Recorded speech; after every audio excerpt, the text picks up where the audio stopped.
What's up, guys? This is Joel from the Fly Shop in Redding, California. Today I'm here tying the Copper Beaded Assassin. A quick overview: it is probably our most productive swing fly out here in the Northern California area for steelhead, fishing on the Trinity, the Klamath, all those rivers.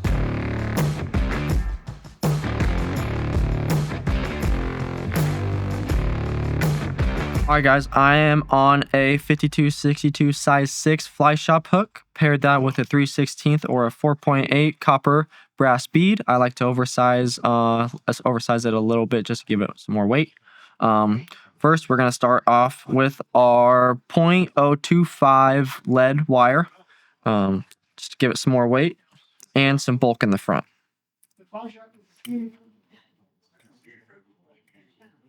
You don't want to give it too much.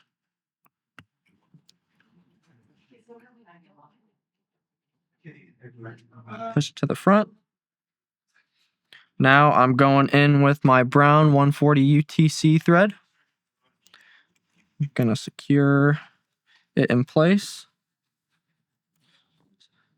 Secure the lead in place. Now, very important with this step.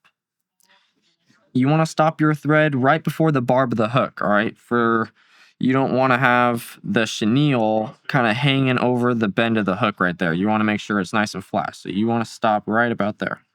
Next, you're going to come in with your copper crystal flash.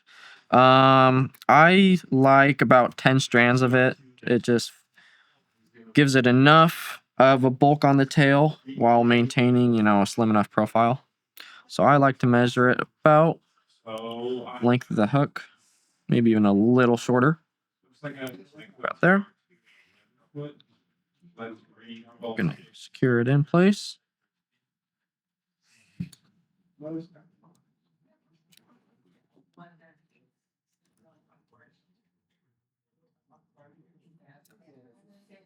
Now I'm gonna come in with my black and orange or black and brown chenille. You can get creative. I know some guys like even some speckled chenille. That's pretty cool. I'm gonna come in right behind the lead. I like to not at the back right here. I like to do it right at the lead to give it some more bulk.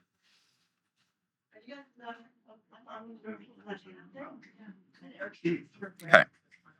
Now, this is probably the most important step, is the hackle. I have the Wapsi rooster saddle patches. This is meant for tying, smaller woolly bugger and meant for smaller flies that require this kind of hackle. And I like it because it's short enough while being webby enough for this fly.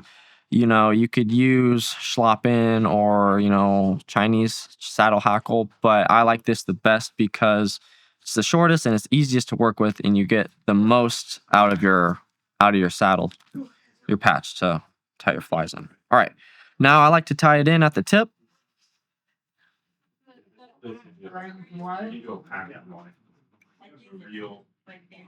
Don't wrap it too hard.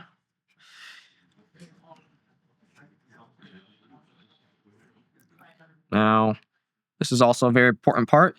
You want to wrap the chenille behind the tail. That's why I stopped it pretty far up from the bend of the hook. So I'll wrap it in back there to push the tail up. You want to flare the tail out so that when it's swinging in the water, it's really exaggerating the tail for the fish. I'm going to wrap it forward.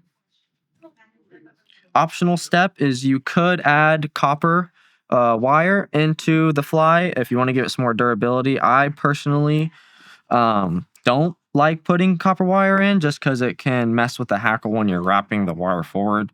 That can make it look funky. Now, you're gonna hackle it forward. You want to make sure that you really work it and make sure that it spreads, that it's pulling back.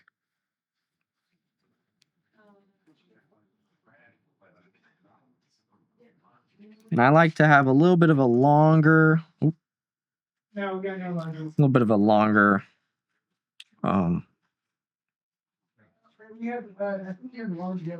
longer piece so that I can kind of stack it on itself at the front.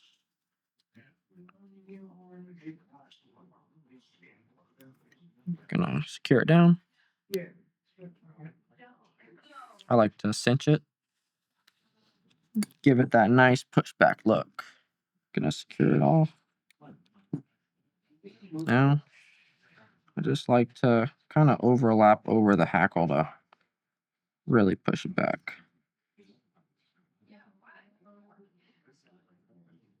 Like so. Gonna whip it off.